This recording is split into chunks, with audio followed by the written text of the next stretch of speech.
নমস্কার বন্ধুরা, আমার চ্যানেল সাজবাতিতে আপনাদের স্বাগত। আজকে আমি খুব সুন্দর একটা কানের দুল তৈরি করে দেখাবো, তাই চলুন ভিডিওটা ঝটপট শুরু করি। এখানে আমি আইভরি বোর্ডের উপর 3 সেন্টিমিটার মাপের গোল এঁকে নিয়েছি। তারপর গোলগুলোকে কেটে আঠা দিয়ে দুটোকে অ্যাটাচ করে দিয়েছি। এরপর সেই গোলগুলো একটা কালো কাপড়ের উপর রেখে সাদা পেন্সিল দিয়ে লাইন এঁকে নিয়েছি। এই লাইনের ভিতরেই আমি আমার পছন্দ মতো এমব্রয়ডারি ডিজাইনটা করব। এখানে প্রথমে আমি একটা বড় গোলাপ করে নিচ্ছি। 5টা দাগ করে সেই দাগগুলোর মধ্যে একটা ছেড়ে আরেকটার মধ্যে সুতো ঢুকিয়ে আমি গোলাপটা করেছি। এরপর আমি ছোট ছোট আরো গোলাপ ফুল করছি। এখানে এই স্টিচিং স্টাইলটাকে বলা হয় ফ্রেঞ্চ নট।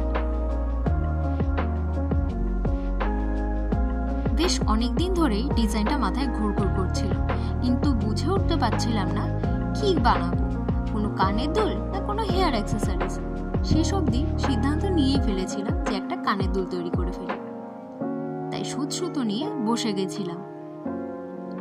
এখানে আমি একদম সিম্পল স্টিচ করেছি। এই স্টিচগুলো দেখে আপনারাও বাড়িতে করে ফেলতে পারেন ডিজাইনটা। এখানে যে সুতোগুলো আমি ইউজ করছি সেগুলো সবই অ্যাঙ্কার সুতো। এরকম ভিডিও আরও দেখতে চাইলে অবশ্যই আমাকে কমেন্টে জানাবেন এবং আমার চ্যানেলটাকে সাবস্ক্রাইব করে দেবেন। এরপর আমি কাপড়টাকে গোল করে কেটে আইভরি বোর্ডের উপর লাগিয়ে নিলাম। এখানে যে আঠাটা আমি ইউজ করছি সেটা হচ্ছে ফেভিক্রিলের ফেব্রিক গ্লু। এরপরে পিছনটায় ভালো করে আঠা লাগিয়ে আমি একটা আইপিন অ্যাটাচ করে দিয়েছি এবং সেটাকে সিকিউর করার জন্য আমি একটা কালো কাপড় কেটে লাগিয়ে নিয়েছি। এরপর আমি ছোট ছোট গিনি সুতো দিয়ে সেলাই করে নিচ্ছি, এতে গিনিগুলো খুলে যাবে না। এরপর ইয়ার হুকগুলো আমি কানের দুলের সাথে অ্যাটাচ করে দিয়েছি।